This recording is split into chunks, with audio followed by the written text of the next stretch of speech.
संघ संपूर्ण हिंदू समाज का संगठन करना चाहता है। क्या कोई जिम्मेदार समाज इस तरीके की नफरत फैलाता है, हिंदू मुसलमान करता है? हिंदुओं की भावनाओं से खेलना हो तो वोट की राजनीति तो आरएसएस कर सकती है। भारतीय जनता पार्टी के पास मुख्यमंत्री का कोई भी चेहरा नहीं है।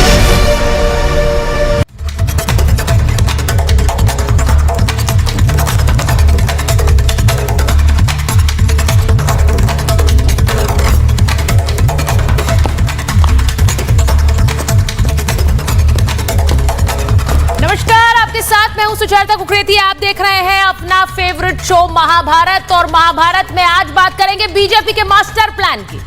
क्या बीजेपी ने दिल्ली फतह के बाद इस मास्टर प्लान को आगे बढ़ाया है? बीजेपी का मास्टर प्लान दिल्ली के बाद बंगाल। ये मैं क्यों कह रही हूं?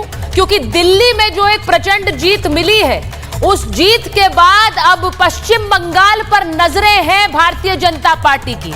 और दिल्ली में जिस तरह से हिंदू वोटर एकजुट की अपील हुई, और उसके बाद महाराष्ट्र, उससे पहले राजस्थान, उससे पहले मध्य प्रदेश, और अब दिल्ली। दिल्ली के बाद क्या पश्चिम बंगाल में भी वही खेला होगा जो कि दिल्ली में हुआ, जो महाराष्ट्र में हुआ? ये मैं इसलिए कह रही हूं क्योंकि पश्चिम बंगाल की धरती पर आरएसएस प्रमुख मोहन भागवत पहुंचे और उन्होंने वहां पर कैसे काडर को एक बार फिर से मजबूत करने की बात कह दी। यह भी कह दिया कि पश्चिम बंगाल में काम शुरू कर देना है। इसका मतलब क्या है? दिल्ली में एक प्रचंड जीत हुई और उसके बाद दिल्ली में मुख्यमंत्री बनाने का ऐलान होने वाला है। मुख्यमंत्री कौन होगा, इस चेहरे को लेकर मंथन जारी है। लेकिन इस बीच पश्चिम बंगाल में भी भारतीय जनता पार्टी अपने लिए सरकार बनाती देख रही है। और वो क्यों देख रही है? क्योंकि उन्हें लग रहा है कि जो हमने किया है पिछली बार दिल्ली में, इस बार दिल्ली में, उससे पहले महाराष्ट्र में, उससे पहले राजस्थान में, कि हिंदू वोटर को एकजुट किया और उस हिंदू वोटर ने बढ़ चढ़कर बीजेपी को वोट दिया, वही कमाल अब दिल्ली में हुआ है और वही कमाल अब बंगाल में होगा। बंगाल में हालांकि चुनाव 2026 में है, लेकिन क्या ग्राउंड वर्क शुरू हो गया है? जो आप मैप देख रहे हैं, ये सारे वो राज्य हैं जहां पर बीजेपी की या एनडीए की सरकार है, और इसमें अगला पड़ाव पश्चिम बंगाल है। ये मैं इसलिए कह रही हूं क्योंकि वो ग्राउंड वर्क शुरू हो चुका है। मैं आपको बताती हूं कि आखिर टारगेट कैसे सेट किया है, क्योंकि सबकी नजरें इस वक्त दिल्ली के सीएम पर है। दिल्ली में सीएम कौन होगा, किस नाम को फाइनल किया है, लेकिन बीजेपी क्या सारा गणित समझकर ही उस नाम का ऐलान करेगी? क्योंकि जहां एक तरफ दिल्ली में सीएम का ऐलान होगा, वहीं पश्चिम बंगाल में विधानसभा चुनावों के लिए तैयारी शुरू भी हो गई। क्यों कह रही हूं? दिल्ली के बाद बीजेपी का बंगाल प्लान क्या है? केजरीवाल के बाद अब ममता बनर्जी टारगेट है, क्योंकि बंगाल में भी कमल खिलाने का मिशन है। अरविंद केजरीवाल की हार के बाद अब विपक्ष का एक सबसे मजबूत चेहरा कौन है, गढ़ कौन सा है? पश्चिम बंगाल, और वहां नेत्री है ममता बनर्जी। केजरीवाल को 12 साल बाद अगर बीजेपी को लग रहा है वो मात दे सकती है, तो दीदी का किला भी पश्चिम बंगाल में ढहाया जा सकता है, और वो इस बार ही करना है। आरएसएस ने दिल्ली में 50,000 से ज्यादा बैठकें की थी, और उन बैठकों में किस तरह से संदेश दिया गया था। अब बंगाल में भी संघ मिशन मोड में है, और मिशन मोड में होने का मतलब यह है कि वहां पर भी सरकार बनाने की तैयारी कर रहे हैं। क्या यह संभव होगा? मैं सवाल इसलिए पूछ रही हूं क्योंकि बीजेपी ने अपना मिशन बिल्कुल क्लियर कर दिया है। अगर 27 साल बाद दिल्ली में सत्ता आ सकती है, तो पश्चिम बंगाल में क्यों नहीं? दिल्ली में जहां एक तरफ सत्ता हासिल कर चुके हैं और मुख्यमंत्री बनाने के लिए नाम का ऐलान होने वाला है, उसकी एक तस्वीर आपको दिखा देती हूं। ये देखिए, रामलीला मैदान की तस्वीरें हैं जहां पर मंच सेट हो रहा है। यहीं पर मुख्यमंत्री, दिल्ली के नए मुख्यमंत्री शपथ ग्रहण करेंगे। ये रामलीला मैदान में आपने कई बड़े आयोजन देखे हैं, शपथ ग्रहण देखे हैं, और आज जो आप देख रहे हैं ये पूरी तैयारी है, क्योंकि नाम का ऐलान होने वाला है। किसको दिल्ली में बीजेपी नेतृत्व सौंपने वाली है, वो भी नाम का ऐलान होगा। लेकिन इस रामलीला मैदान की तस्वीर आपको दिखा रही हूं, क्यों? क्योंकि यहीं पर एक बड़ा मंच सजने वाला है। यहीं पर एक बड़ा मंच सजने वाला है, और वो मंच कुछ इस तरह का होगा जैसा आप यहां देख रहे हैं। उसी मंच पर प्रधानमंत्री मोदी, गृह मंत्री अमित शाह, राजनाथ सिंह और 20 राज्यों के मुख्यमंत्री होंगे। तो कुछ इस तरह की तस्वीर होगी रामलीला मैदान में। दिल्ली में सीएम को लेकर जो खबर आ रही है वो आपको बता रही है। सीएम के साथ साथ 2 डिप्टी सीएम भी होंगे दिल्ली में। एक डिप्टी सीएम पूर्वांचली समाज से होगा, तो वहीं दूसरा डिप्टी सीएम स्थानीय नेता दिल्ली से हो सकता है। विधायक दल की बैठक को अभी स्थगित किया गया है। आज होने वाली थी ये विधायक दल की बैठक, अब कब होगी? अब ये 19 फरवरी को होगी और 19 फरवरी को इसमें विधायक दल का नेता चुना जाएगा। 20 फरवरी को दिल्ली में शपथ ग्रहण है, जिसमें कुछ तस्वीर इस तरह की होगी। 20 राज्यों के सीएम जो आपने अभी मैप पर देखे, जहां पर बीजेपी एनडीए की सरकारें हैं, सारे मुख्यमंत्री दिल्ली में होंगे उस भव्य आयोजन के लिए। रामलीला मैदान में शाम तकरीबन 4:30 बजे का यह कार्यक्रम तय हुआ है। इनमें से कौन चेहरा होगा जो उस कुर्सी पर बैठेगा जहां इस वक्त आप प्रश्न चिन्ह देख रहे हैं? एक रिपोर्ट आपको दिखाती हूं, उसके बाद महाभारत।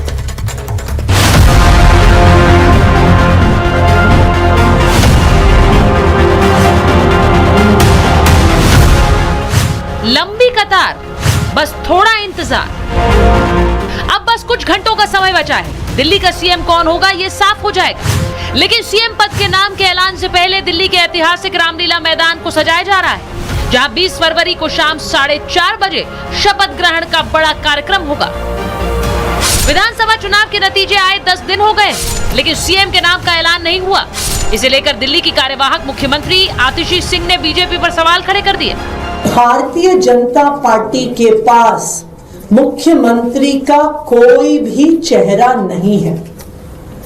दिल्ली की सरकार चलाने के लिए उनके पास एक भी व्यक्ति नहीं है जिसका वो चयन करके उसको मुख्यमंत्री बना सकते हैं। आम आदमी कोई राजनीतिक दल नहीं था, वो एक गिरोह था, एक मित्रमंडली थी अरविंद केजरीवाल की, जहां पर एक परिवार का शासन है।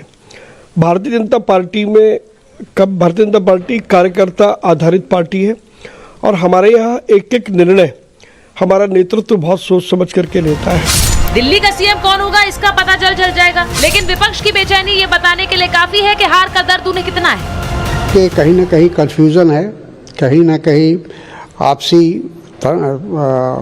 तनाव है और कई लोग मुख्यमंत्री बनना चाहते हैं। आप इंतजार कीजिए, जल्द ही शपथ ग्रहण समारोह भी होगा।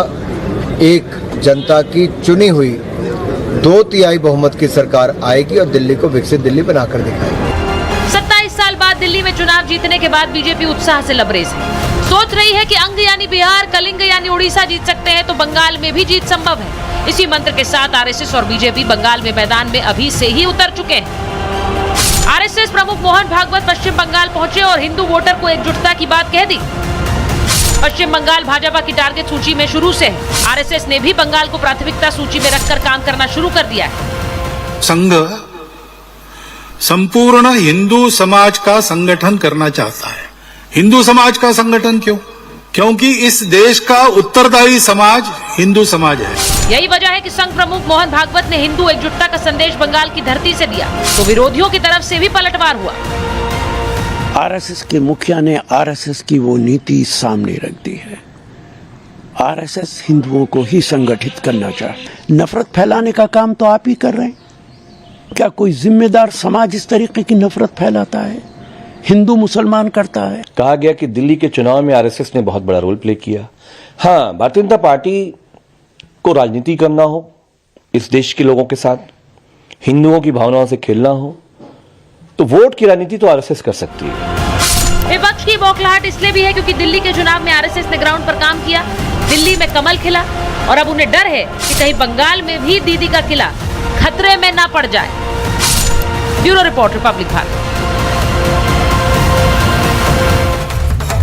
मेरे साथ बीजेपी के राष्ट्रीय प्रवक्ता प्रेम शुक्ला जी जुड़ रहे हैं, वरिष्ठ पत्रकार हर्षवर्धन त्रिपाठी जी हमारे साथ हैं, अजीज खान साहब राष्ट्रीय प्रवक्ता समाजवादी पार्टी, संजीव कौशिक जी प्रवक्ता आम आदमी पार्टी और संजय सरकार जी हैं टीएमसी के नेता हैं, हमारे साथ कोलकाता से जुड़ रहे हैं। लेकिन सबसे पहले प्रेम शुक्ला जी, दिल्ली में अभी सीएम आपने नहीं दिया है, लेकिन बंगाल की तैयारी आपने शुरू कर दी है। देखिए, भारतीय जनता पार्टी ने महाराष्ट्र में सीएम नहीं दिया तो उसके पहले दिल्ली की तैयारी शुरू कर दी थी। हरियाणा में सीएम नहीं दिया तो उसके पहले महाराष्ट्र की तैयारी शुरू कर दी थी। तो भारतीय जनता पार्टी की परंपरा ही है, भारतीय जनता पार्टी की कार्यशैली है। भारतीय जनता पार्टी हमेशा हर समय काम करने के लिए तत्पर रहती है और विविध प्रदेशों के चुनाव में भारतीय जनता पार्टी को विजय प्राप्त हो। और बंगाल की क्या बात, हम तो बिहार में भी भारतीय जनता पार्टी का परचम लहराए फिर से एक बार, इसके लिए भी काम कर रहे हैं। तो भारतीय जनता पार्टी का नेतृत्व और भारतीय जनता पार्टी के कार्यकर्ता 24/7 काम करने में जुटे रहते हैं। तो इसमें किसी को आश्चर्य नहीं होना चाहिए। आदरणीय नरेंद्र मोदी जी 2024 का चुनाव जीतने के बाद 2029 की तैयारी शुरू कर देते हैं। 2024 के 2019 का चुनाव जीतते हैं और 2024 की शुरुआत कर देते हैं। तो भारतीय जनता पार्टी का कार्यकर्ता, भारतीय जनता पार्टी का नेतृत्व सतत जो है जनसेवा में समर्पित रहता है और जनसेवा के आधार पर जनादेश प्राप्त करने के लिए तत्पर रहता है। तो प्रेम शुक्ला जी कह रहे हैं 2029 की भी तैयारी शुरू कर दी है। मैं एक बार संजीव कौशिक जी आपके पास आ रही हूं। आप लोग भले ही ये बात कहते रहे कि दिल्ली में कोई दूल्हा नहीं दिया है, दिल्ली में कोई चेहरा नहीं है, कंफ्यूजन है, इनके यहाँ बगावत है, लेकिन वहां मंच तैयार हो गया है, शपथ ग्रहण की तारीख भी आ गई है। अब वो कह रहे हैं कि इससे कोई फर्क नहीं पड़ता है कि चेहरा है कि नहीं है। देखिए सुचेता, हम तैयारी करते हैं चुनाव जीतने की और हम तैयारी करते हैं सरकार बनाने की। जी, वो तो पूरे दिल्ली और देश की जनता ने देखा है कि भारतीय जनता पार्टी ने किस तरह से चुनाव लड़ा है। हम सिर्फ ये कह रहे हैं कि शुरुआती दौर से ही हम कहते चले आए कि एक तरफ आम आदमी पार्टी का चेहरा और दूसरी तरफ भारतीय जनता पार्टी। भारतीय जनता पार्टी की तरफ चेहरा कौन?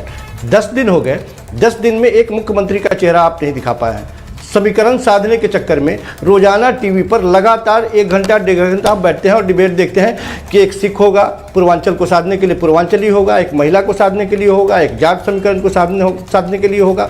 कितने को साधने का प्रयास कर रहे हैं। सर फुटबॉल की स्थिति बनी हुई है भारतीय जनता पार्टी के अंदर, कोई मानने को तैयार नहीं है। जितनी खबरें आपके पास है उतनी खबरें हमारे पास भी है कि एक ऐसे वर्मा जी बैठे पड़े हैं कि कोई हमको दरकिनार करके दिखाए, दो फाड़ कर देंगे भारतीय जनता पार्टी को। तो ये सारी बातें सामने दिखाई दे रही है। पहले हुआ कि देश के प्रधानमंत्री आएंगे बाहर से, तो फिर वो जिस पे उंगली रखेंगे वो मुख्यमंत्री बनेगा। अब आए हुए भी उनको इतना दिन हो गया, इंटरव्यू लेना है, जाके लाइन लगाएंगे लोग। जिसको बनाना है बनाए और दिल्ली की जो प्रगति रुकी हुई है, जो काम रुके हुए हैं, वो काम स्टार्ट हो। हम तो लगातार ये बात कहते चले आए कि आपको, और एक चीज और, लगातार जो बातें कही जा रही है कि प्रचंड बहुमत भारतीय जनता पार्टी को दिल्ली की जनता ने दिया। तो चाहता प्रचंड बहुमत की परिभाषा अलग होती है। जब 70 में से कोई 67 जीतता है तो प्रचंड बहुमत उसको मिलता है और शर्मनाक हार कही जाती है 3 वाले को। जब 70 में से 62 सीटें किसी को मिलता है तो प्रचंड बहुमत कहा जाता है। 7 सीटों वालों को शर्मनाक हार, 8 सीटों वालों को शर्मनाक हार कहा जाता है। तो ये परिभाषाएं थोड़ा सा बदल लीजिए। दिल्ली की जनता ने बड़े इत्मीनान से हमें विपक्ष की भूमिका अदा करने के लिए थोड़ा सा रोल बदल दिया है और उस भूमिका को निभाने के लिए हम तैयार हैं। इनसे हम लगातार पूछते रहेंगे। आप तो कह रहे हैं संजीव जी, आप ये कह रहे हैं कि चर्चाएं होती जा रही हैं। अब देखिए, मैं आज एक जरा कॉन्टेक्स्ट सेट कर दूं। अजीज खान साहब भी हैं, संजय सरकार जी, हर्षवर्धन जी। जब मोहन भागवत बंगाल जाते हैं और बंगाल से वो हिंदू एकता की बात करते हैं, तो बहुत से लोग इसे हिंदू वोटर की एकता की भी बात समझते हैं कि जिस तरह की एक हिंदू वोटर की एकता की अपील पिछले चुनावों में की गई, वही क्या बंगाल से भी की जा रही है और वो काम भी करेगी क्या, जैसा कि वो पिछले चुनावों में काम की है बीजेपी के लिए? सवाल ये उठता है।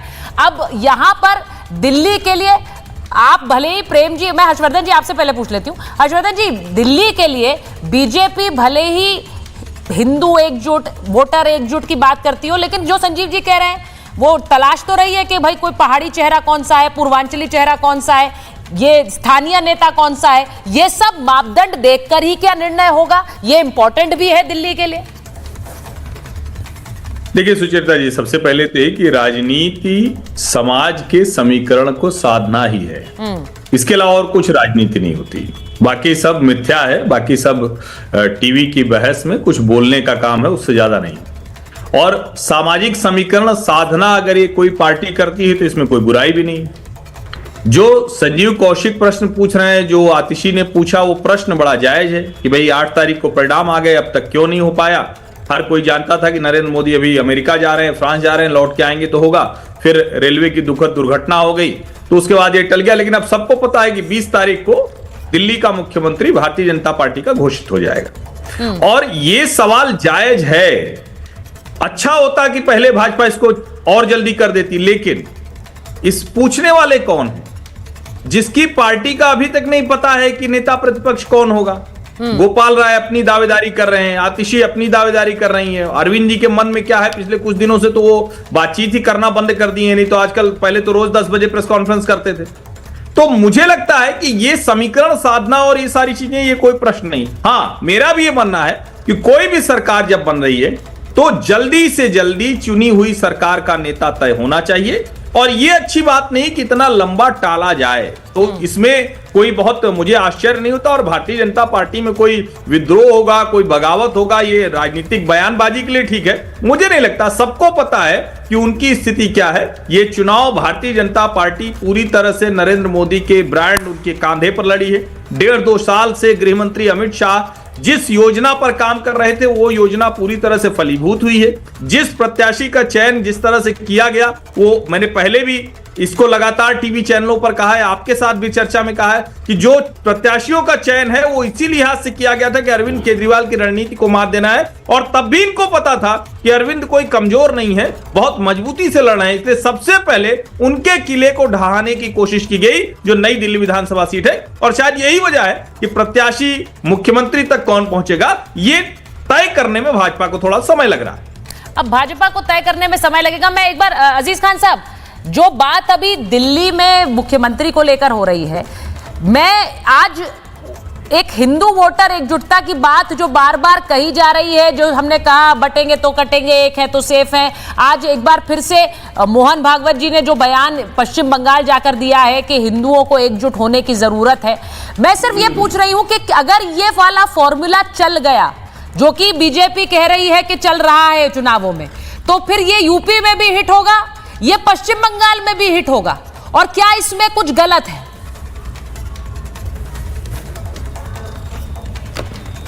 देखिए सुचित्रा जी, 2-3 बड़ी इंपॉर्टेंट बात है। अभी मैं सुन रहा था जी हर्षवर्धन त्रिपाठी जी को, जी वो कह रहे थे कि जो सामाजिक समीकरण है उसको साधने के नाम को ही राजनीति कहते हैं। यानी वो सामाजिक समीकरण जो हिंदू और मुसलमान के नाम पर वोट लेने का, ये वोट लेने की रणनीति, क्या हिंदू और मुसलमान के नाम पे वोट लेना अगर वाकई में ये राजनीति है तो बीजेपी को ये राजनीति मुबारक हो। इसलिए क्योंकि क्या बीजेपी का सिर्फ एक एजेंडा है कि हिंदू और मुसलमान के नाम पे वोट लिया जाए, कोई विकास की बात नहीं होगी, कोई तरक्की की बात नहीं होगी?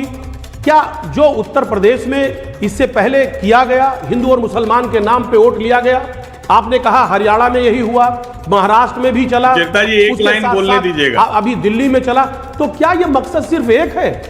क्या तरक्की मकसद नहीं है? बेरोजगारी, भ्रष्टाचार जो जिस तरीके से फैला हुआ है, क्या उसको खत्म करना मकसद नहीं है? अगर वाकई में यही मकसद है तो मैं वाकई में बीजेपी को मुबारकबाद देना चाहूंगा कि जो उनका मिशन है, जो मकसद है, वो मकसद में कामयाब हो। हर्षवर्धन जी कुछ काउंटर करना चाह रहे हैं आपको? देश को कहां ले जा रहे हैं? हर्षवर्धन जी हाँ, बोलिए कंप्लीट हो जाने एक लाइन। अजीज भाई इतने मुबारक, इतने बढ़िया बात रखते हैं, मुझे एक लाइन सिर्फ बोल दूं, बस एक लाइन। सुचेता ने कहा एक लाइन मैं बोल देता हूं। ये कौन बोल रहा है? जिनकी पार्टी के अध्यक्ष दिन रात पीडीए करते, वो सामाजिक समीकरण के अलावा और क्या है? और सामाजिक समीकरण साधना मतलब सब कुछ होता है, उन्हें प्रतिनिधित्व देना, उनका विकास करना, उनके यहां विकास के काम कराना। अगर ये भी आप नहीं समझ पा रहे अजीत जी तो कमाल है, आप तो इतने मतलब वरिष्ठ प्रवक्ता हैं, इतना कुछ आप राजनीति के बारे में जानते हैं। अखिलेश जी सुन रहे होंगे कि आप कह रहे हैं सामाजिक समीकरण साधना राजनीति नहीं होती। अब सामाजिक, देखिए वो कह रहे हैं कि सोशल इंजीनियरिंग, अब बहुत से लोग सोशल इंजीनियरिंग का नाम ले देते हैं, लेकिन सोशल इंजीनियरिंग यही है, और वही बीजेपी कर रही दिल्ली में। तो उससे आपको दिक्कत होती है कि पूर्वांचली क्यों, पहाड़ी क्यों, यहां पर दिल्ली स्थानीय नेता क्यों? आपको इससे दिक्कत है कि नहीं है? पहले अजीज खान साहब ये बता दीजिए, क्योंकि उन्होंने, संजीव कौशिक जी ने तो उस पर सवाल उठाया, उन्होंने कहा ये क्या मतलब है, रोज हम सुनते रहते हैं। देखिए सुचेता जी मुझे एक मिनट मेरी बात सुन ले। हाँ बोलिए। देखिए मुझे दिक्कत कहां है? हाँ भाई, चुनाव लड़िए, चुनाव जीतिए, और वाकई में अगर जनता आपको पसंद करती है तो अच्छी बात है। आप देश का काम करिए, प्रदेश का काम करिए, तमाम जो दिक्कतें हैं उनको खत्म करिए। लेकिन अगर इस नाम पे आप चुनाव लड़ रहे हैं कि आपका चुनाव लड़ने का मकसद सिर्फ हिंदू वोटर को इकट्ठा करना है, हिंदू और मुस्लिम के नाम पे चुनाव लड़ना है, तो मुझे लग रहा है ये देश के हित में नहीं है। अभी नहीं, पर अजीज खान साहब एक पार्टी जो सालों साल, देखिए आजकल एक नई रणनीति आपकी पार्टी ने अपनाई है। देखिए अजीज खान साहब, मैं एक बार बोलूंगी, एक पार्टी जो एमवाई समीकरण के लिए जानी जाती रही, आप वो कह रहे हैं कि इनका क्या उद्देश्य है ये कैसे हिंदू वोटर को एकजुट करने की बात कर सकते हैं? आप ये सवाल पूछ रहे हैं तो वो सवाल थोड़ा अजीब अटपटा लगता है, क्योंकि आपने किस वोटर को एकजुट किया इतने साल राजनीति में, वो भी सब जानते हैं। इनको आ रहा है, मुझे बात रखने दीजिए। हाँ बोलिए ना प्लीज, उसके बाद कंप्लीट करने दीजिए। हाँ बोलिए, कंप्लीट करने दीजिए, बोलिए। देखिए मैं बोलने दीजिए, थोड़ा इको आ रहा है, फिर भी बात करने में दिक्कत आ रही, फिर भी मैं बात रख रहा हूं। ठीक कराइए भाई अजीज साहब। देखिए 2-3 बातें हैं। हाँ। मोहन भागवत जी बहुत इंटेलेक्चुअल है। कई सारे सवाल उन्होंने मोदी जी पे भी खड़े किए हैं, इससे पहले योगी जी पे भी खड़ा किया है। ठीक है। और उसके बावजूद भी आज वही मोहन भागवत जी है जो कहते थे हिंदू और मुसलमान का डीएनए एक है, मुसलमानों के बगैर हिंदुस्तान अधूरा है, हिंदू अधूरा है। आज वही मोहन भागवत जी की जो भाषा शैली है वो बंगाल में जाकर के बदल जाती है। तो ये इस बात का परिचय है, दे रहे हैं वो अपने आप को, कि बीजेपी का सिर्फ और सिर्फ एजेंडा है हिंदू और मुसलमान। देश के विकास से उनका कोई लेना देना नहीं। अरे ठीक है, प्रदेश के विकास, जो बेरोजगारी है, जो महंगाई है, उससे कोई लेना देना नहीं। मकसद साफ है, सिर्फ हिंदू और मुसलमान में आपस में ना इत्तेफाकी पैदा करें और ना इत्तेफाकी पैदा करके देश को बर्बादी के कगार पे ले जाए। नहीं, मैं आपसे पूछ रही हूँ, दिल्ली में ये हुआ क्या महाराष्ट्र में ये हुआ था क्या, राजस्थान में हुआ था? ये सब वो राज्य है जब बीजेपी जीती है। भाई प्रेम शुक्ला जी बता दीजिए, वो कह रहे हैं कि आपका मकसद सिर्फ ये है हिंदू मुस्लिम कर दीजिए, उससे आप लोगों को फायदा हो जाएगा। दिल्ली में भी वही हुआ है। नहीं, ये मुस्लिम, जिसको मुस्लिम मुस्लिम करने की आदत रही है, हाँ। जो यह जाकर कहता रहा हो कि अगर बाबरी बचाने के लिए मुझे कुछ और हिंदुओं की लाशें बिछा देनी पड़ती, मुझे संकोच नहीं होता, जो ये कहता रहा हो कि इस देश में जो है मुजफ्फरनगर में जो है दंगे हुए और सिर्फ मुसलमानों को जो है इन्होंने मुआवजे दिए और सुप्रीम कोर्ट ने फटकार लगाई, जो दिवाली के दिन बिजली न देकर सिर्फ ईद के दिन बिजली देता था, जो मुहर्रम के जुलूस के लिए जो है देवी माता के जुलूस को प्रतिबंधित कर देता था, जो सिर्फ मुस्लिम करता था, उसको हिंदू नाम सुनते दिन नफरत क्यों हो जाती है? अरे भाई, इस देश में हिंदू और मुसलमान दोनों साथ रह रहा है, साथ रहेगा। हाँ। इसमें आपको प्रॉब्लम क्या है? और हिंदू एकता की जहां तक बात है, राष्ट्रीय स्वयंसेवक संघ की संस्थापना के साथ हिंदू एकता का उनका उद्देश्य है। इसमें नई बात क्या है जो आप इतना ज्यादा उचके जा रहे हैं? अब बात रह गई सामाजिक समीकरण की, तो आप मुझे बताइए, लोहिया जी सामाजिक समीकरण की बात करते थे कि नहीं करते थे? और मुलायम सिंह यादव जी लोहिया के अपने कुछ शिष्य मानते रहे कि नहीं मानते रहे? लोकदल था चौधरी चरण सिंह के जमाने में, अजगर की बात करता था। अजगर क्या था? अहिर जाट गुजर राजपूत। तो ये क्या था भाई? सामाजिक समीकरण नहीं था क्या? माई मुस्लिम यादव जिसका जिक्र रवि सुचरिता जी ने किया, वो क्या था? सामाजिक समीकरण नहीं था। और पीडीए की जो बात श्रीमान अखिलेश यादव उठते बैठते सोते जागते करते हैं, वो क्या है? तो आप सामाजिक समीकरण की बात करें ठीक है, कोई आप मुस्लिम एकता की बात करें ठीक है। मौलाना आजम खां, जो आपका जो क्या नाम हो, आजम खां बकरी चोर आजम खां जो है, वो उठते बैठते जो है माँ भारती को डायन कहे ताकि मुसलमानों का वोट ले ले, वो ठीक है, लेकिन कोई हिंदू एकता की बात ना करे। गजब है अजीज भाई आपकी बात। तो मैं एक बार संजय जी के पास जा रही हूं। कैसी बातें करते हैं आप, और ऐसी कैसी बातें करते हैं? हाँ।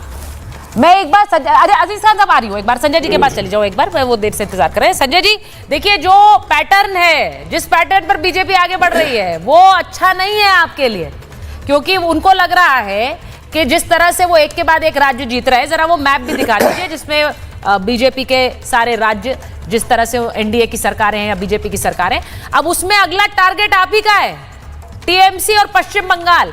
अब अरविंद केजरीवाल इतने साल से दिल्ली में थे, उन्हें हटा सकते हैं तो पश्चिम बंगाल से ममता बनर्जी को भी हटा सकते हैं, कोई बड़ी बात नहीं है। हंस लीजिए पहले। नहीं, सुचरिता जी गुड इवनिंग, नमस्कार। मैं आपको एक चीज बोलने चाहते हैं, जी, आप अच्छा तरह से समझिए। पार्टी का नाम है तृणमूल कांग्रेस। तृणमूल का मतलब समझता है, तृण का मतलब है नीचे और मूल का मतलब ऊपर, मतलब जो घास रहता है घास को तृण बोलता है, ऊपर में मूल जो रहता है फूल रहता है, ठीक है। पहले से सनातनी धर्म में तृण को भी जरूरत पड़ता है, मूल को भी जरूरत पड़ता है, फूल को भी जरूरत पड़ता है, दोनों के जरूरत पड़ता है, उसको बिना पूजा नहीं होता है। और दूसरे नंबर बात है, जो कमल जो है सब शरद ऋतु में आता है और उसके बाद दिखाई नहीं देता है। बंगाल में अगर उस तरफ से अगर वो लोग सोचेंगे तो कभी भी सक्सेस नहीं हो पाएंगे। नेत्री का नाम है ममता बनर्जी। हम आप नहीं है, हम एनसीपी नहीं है, हम शिवसेना नहीं है, हम उमर अब्दुल्ला का पार्टी नहीं, ये तृणमूल कांग्रेस है, तृणमूल। तृणमूल का मतलब हम समझे, तीन का मतलब है जमीन के नीचे, मूल का मतलब ऊपर। हम जमीन के नीचे से ऊपर तक जनता को साथ जुड़े हुए हैं। और हम सर्दी का मौसम में स्वेटर बेचने वाला इंसान नहीं है जो 2 महीना में आप देखते हैं ना, जो कनॉट प्लेस के साइट में आता है और 2 महीना भूटिया लोग स्वेटर उलन साल बेच के चला जाता है, पे दिखाई नहीं देता। हम वो पार्टी में नहीं है। हम 24x365 दिन जनता को साथ में रहता है। आखिरी रिजल्ट में आपको 2026 का विधानसभा का नतीजा बता दे रहा हूं। अगर मिस हो गया तो हम राजनीति छोड़ देंगे। Not less than 225, not less than 225 पश्चिम बंगाल। देखिए प्रेम शुक्ला जी थोड़ा चेहरे पर मुस्कान लाइए। मुझे लगता है संजय सरकार की बात भले ही कुछ और कह रहे हो, आपके समर्थन की ना कह रहे हो, लेकिन बात एंटरटेनिंग करते हैं। तो मुझे लगता है चेहरे पर मुस्कान तो होनी चाहिए आपके। मनोरंजक बातें कर रहे हैं। हाँ बोलिए संजय जी। सुचेता दीदी, एक सवाल आपको पूछ रहा हूँ, कंप्लीट। आप जवाब जरूर देंगे। सेकंड मे का दिन में आप मेरे साथ बैठे थे, सुबह आप मेरे को एक सवाल पूछे थे। अच्छा। क्या बोला था? 210 के नीचे नहीं और 220 के ऊपर नहीं, हुआ कि नहीं? सेकंड में 2021। अच्छा ठीक है, मैं सिर्फ ये पूछ रही हूँ भाई, यही वाला कॉन्फिडेंस अरविंद केजरीवाल और उनकी टीम को भी था। वाला इंसान है।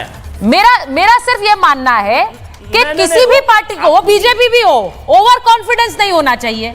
अब वो भले ही सोच रहे हैं पश्चिम बंगाल में सरकार बना ले, लेकिन कोई सरकार उनके हाथ से फिसल भी सकती है, ये भी फैक्ट है। लेकिन आप जो कह रहे हैं 225, 26 का रिजल्ट आपने अभी से दे दिया। मैं एक बार प्रेम शुक्ला जी पहले बोलना चाह रहे हैं, उसके बाद मैं पूछूंगी। प्रेम शुक्ला जी वो कह रहे हैं दिल्ली तक ही सीमित है आपका रथ, बंगाल तो कभी नहीं पहुंच सकता। मैं यहाँ सीएम दे दीजिए। नहीं, आप 10 सेकंड दीजिए। अगर इसके नीचे अगर रिजल्ट हो जाता है, हम राजनीतिक से संघर्ष कर देंगे, रिपब्लिक टीवी में कभी नहीं आएंगे, कभी नहीं, हम वादा करता है। लेकिन प्रेम शुक्ला बोले अगर वो सत्ता में नहीं आ पाएंगे, कभी भी रिपब्लिक टीवी में नहीं आएंगे। बोले जब आप सत्ता में नहीं होंगे तब भी आइए ना सर, डिबेट तो तब भी करेंगे हम। इसमें सत्ता में होना या ना होने से क्या फर्क पड़ता है? नहीं आएंगे, हम नहीं आएंगे, हम बोल रहे हैं डिबेट में नहीं आएंगे, हम बोल रहे हैं, सन्नाट कर लेंगे। सुचरिता जी इसी तरह का अहंकार जो है विवेकानंद फोरम में। हाँ बोलिए। इसी तरह का अहंकार जो है सुचरिता जी, इसी तरह का अहंकार सुचरिता जी किसी जमाने में कम्युनिस्टों को भी होता था। हाँ। जब बारंबार ममता बनर्जी चुनाव हारती थी और कम्युनिस्ट जो है राइटर्स बिल्डिंग के बाहर उनकी कुटाई करवाते थे, नंदीग्राम में उनके ऊपर हमले होते थे, इसी तरह का अहंकार कम्युनिस्टों को था। यही अहंकार अरविंद केजरीवाल को भी था, जो अरविंद केजरीवाल कहते थे कि नरेंद्र मोदी जी आपको मुझे चुनाव हरवाने के लिए अगला जन्म लेना पड़ेगा। यही अहंकार अरविंद केजरीवाल को भी ले डूबा, यही अहंकार कम्युनिस्टों को ले डूबा, यही अहंकार तृणमूल कांग्रेस और ममता बनर्जी को भी ले डूबेगा, क्योंकि राजनीति जो है वो जन सेवा का माध्यम है। अहंकार प्रदर्शन करने का माध्यम जो कोई इसको बनाएगा उसकी दुर्गति निश्चित है। और जिस तरह का अहंकार तृणमूल कांग्रेस पार्टी बांग्लादेशियों और रोहिंग्या के वोट के बल पर कर रही है, उनके अहंकार का चकनाचूर होना निश्चित है। और ममता बनर्जी और तृणमूल कांग्रेस पार्टी का पतन सुनिश्चित है, इसमें कोई भी संदेह नहीं है। बांग्लादेशियों और रोहिंग्या के बल पर ये कितने दिन सत्ता में रहेंगे? अब मैं एक बार संजीव जी के पास जा रही हूँ। एक बार संजीव जी जरा वो बताइए, जो एरोगेंस की बात वो कह रहे हैं, वो कह रहे हैं ये एरोगेंस नहीं चला। अरविंद केजरीवाल जी भी कहते थे कि भाई अगला जन्म लेना होगा हमें हराने के लिए, दिल्ली से अपदस्त करने के लिए। वो एरोगेंस कैसे खत्म हुआ? संजय जी आ रही हूँ, 1 मिनट रुक जाइए प्लीज। वो इसीलिए ये एरोगेंस नहीं चलेगा। अब दिल्ली में आप भले ही सीएम का फेस पूछते रहिए, सरकार तो बन गई और सीएम भी मिलेगा आपको। हाँ जी ज्यादा बेहतर होता कि प्रेम शुक्ला जी एक बार उस व्यक्ति के बारे में भी सोच लेते, बोल लेते कि जिन्होंने अपने आप को नॉन बायोलॉजिकल बताया था और किस तरह से लोकसभा में उनकी 63 सीटें काट ली गई थी। तो अहंकार तो वहां भी नहीं चला, इसके बारे में भी सोचना चाहिए, पुनर्विचार करना चाहिए। तो अहंकार यदि दिखाई देता है तो केवल लोगों में ही अहंकार नहीं देखिए, अपने आप में भी अहंकार देखिए। और सुचरिता, हम हारे नहीं हैं, लोकतंत्र का अपहरण किया गया है दिल्ली में, पूरे सिस्टम को अपहरण कर लिया गया है। नई दिल्ली में जिस तरह से वोटों की कटौती हुई, जिस तरह से वोटरों की कटौती हुई, 1,46,000 में से 38,000 आपने काट दिया और 8,000 ऐड कर दिया आपने, बगैर पूछे सोचे समझे।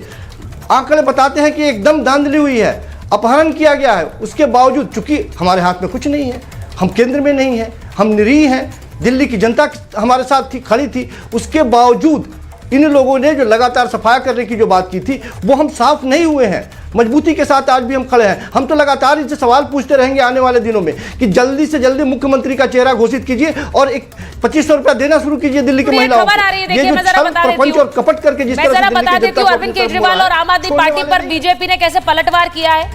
अब क्या कहा जा रहा है, आम आदमी पार्टी नेताओं को सीएम चेहरे पर इतनी तड़प क्यों है?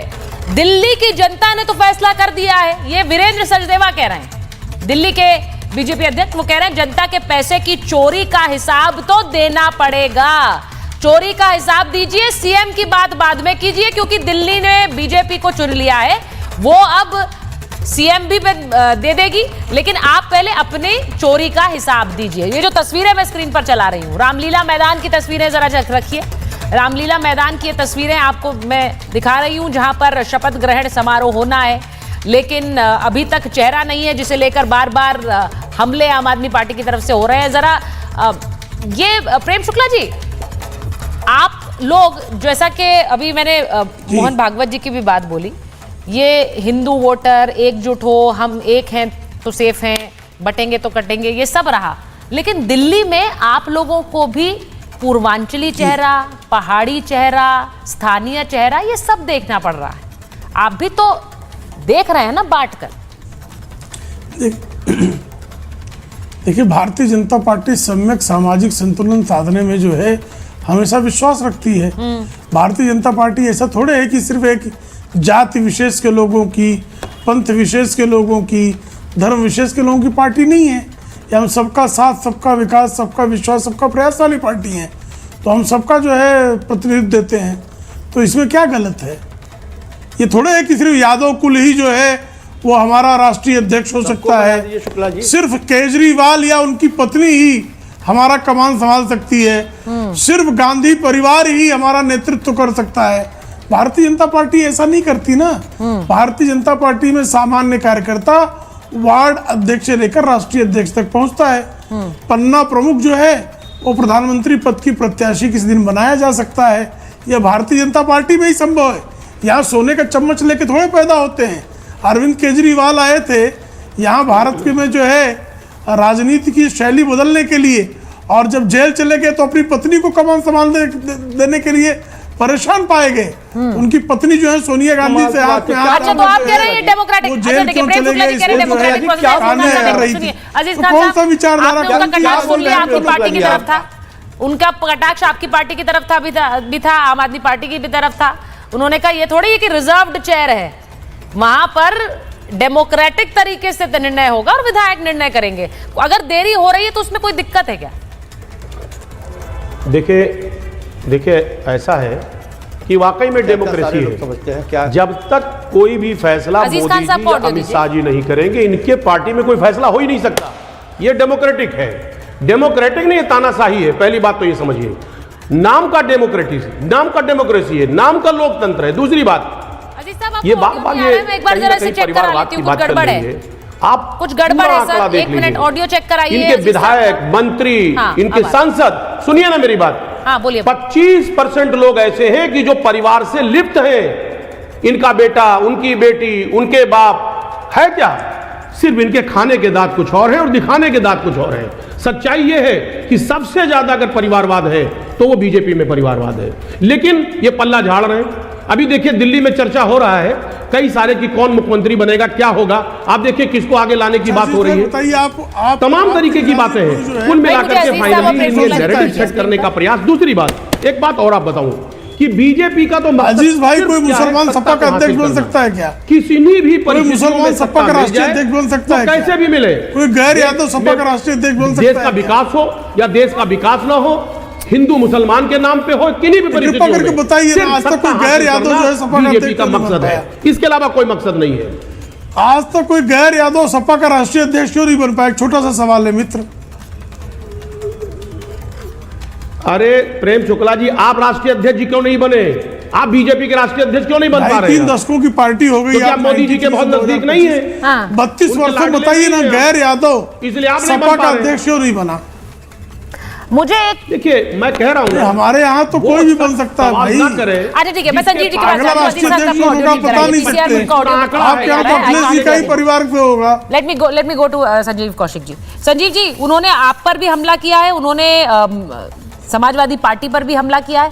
मेरा सीधा सवाल यही है कि जब बार बार हमला आपके ऊपर ये होता है कि आप पहले विपक्ष का फेस तय कर लीजिए। सीएम फेस तो कोई भी होगा, वो एक तरह से बीजेपी का रिप्रेजेंटेटिव होगा। लड़ाई आप उनके यहां दिखाना चाहते हैं, लड़ाई एक्चुअल आपके यहां हो रही है कि कौन होगा विपक्ष का चेहरा। आप केजरीवाल जी हैं, आतिशी हैं, कौन है? सुचारता इतना वरिष्ठ होके भी आप चाहती हैं कि पहले विपक्ष का चेहरा क्लियर कर दिया जाए। पूछ रहे हैं, मैं नहीं पूछ रही हूं। है या भारतीय जनता पार्टी को सरकार चलाना है? भारतीय जनता पार्टी को तय करना है मुख्यमंत्री। जो एक योग्य व्यक्ति, भारतीय जनता पार्टी एक योग्य पुरुष नहीं ढूंढ पा रही है अपने 48 विधायकों में, एक योग्य व्यक्ति नहीं ढूंढ पा रही है जिसको कुर्सी पर बैठा दे। कैसे इंटरव्यू करना है, क्या क्या करना है? कोई गालीबाज है, कोई पैसे वाला है, कोई दबंग है, कोई वोट लूटने वाला है, सारे गुण सर्वगुण संपन्न देखना है ना। तो वो एक व्यक्ति को नहीं चुन पा रही है। अब हमसे पूछ रही है कि विपक्ष में कौन चेहरा होगा? विपक्ष का चेहरा होगा, चिंता नहीं कीजिए, विपक्ष का चेहरा मजबूत होगा और इस बार छोड़ने वाले नहीं हैं। एक भी वादे से इनको पलटने नहीं देंगे। जिन वादों पर दिल्ली के जनता को इन लोगों ने धोखा दिया है, दिल्ली के जनता को ऐसे हम नहीं छोड़ने वाले हैं इन लोगों के। ठीक है, मैं एक बार हर्षवर्धन जी से सारे एक वादों पर इनसे हम जवाब लेंगे और वो पूरा करवाएंगे। मैंने शुरुआत की थी कि संघ ने एक तरह से दिल्ली में भी, दिल्ली चुनाव में जिस तरह की मैराथन बैठकें की, जिस तरह से काडर ने काम किया, आपको लग रहा है उसी तरह का मंथन अगर बंगाल में शुरू कर दिया है? क्योंकि भागवत जी के बयान से ऐसा ही लग रहा है, वहां पर खेल पलट सकता है। इस बार 2026 निर्णायक हो सकता है। ठीक है सुचेता जी, सबसे पहले तो ये कि प्रचंड बहुमत की दिल्ली में भाजपा की सरकार है। आम आदमी पार्टी के दोगुने से ज्यादा लोग हैं। तो संजीव जी को मित्र हैं, उनको ध्यान में रहे प्रचंड बहुमत क्या होता है। मेजोरिटी तो 36 की होती है, यहाँ 70 की विधानसभा है, तो 48 तो प्रचंड बहुमत ही होता है। तो खैर ध्यान में नहीं रहा होगा, वो कभी कभी हो जाता है ऐसा। लेकिन राष्ट्रीय स्वयंसेवक संघ के बारे में एक बात मैं स्पष्ट करूं, संघ राजनीति में चुनाव में वोट कितना मिलता है, कब मिलेगा, कैसे मिलेगा, उसके लिहाज से कार्य नहीं करता त्रिपाठी जी। लेकिन हाँ, जो संघ का प्रबोधन है भारतीय जनता पार्टी को लाभ होता है, क्योंकि हिंदू एकता की बात हो, राष्ट्रीय विमर्श की बात हो, राम के विमर्श की बात हो, वो विमर्श दूसरी पार्टियां उसके अपोजिट खड़ी नजर आती हैं। अब अंतर क्या है दिल्ली और बंगाल में, यह समझना जरूरी है। एक तो ये कि ममता बनर्जी ने कम्युनिस्ट शैली में ही उससे ज्यादा घनघोर तरीके से वहां अपना दखल किया। दूसरा, जो संजय सरकार जी कर रहे हैं उस आत्मविश्वास को समझिए।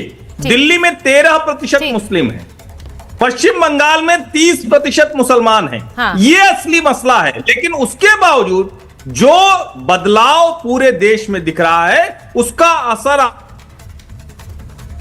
जी भाजपा वहां सत्ता में आ जाएगी, मैं ऐसा होता हुआ फिलहाल नहीं देख रहा हूं। ठीक है, तो बिल्कुल स्पष्ट बात कही है हर्षवर्धन त्रिपाठी जी ने। मुझे लग रहा है कि आने वाले समय में राजनीति रणनीति कैसे बदलेगी वो देखना होगा। लेकिन अभी सारा फोकस रामलीला मैदान पर है। चेहरा कौन होगा, कुर्सी पर कौन बैठेगा, बड़े बड़े दिग्गजों के बीच 20 तारीख का दिन निर्णायक है। बहुत बहुत धन्यवाद आप सबका। महाभारत।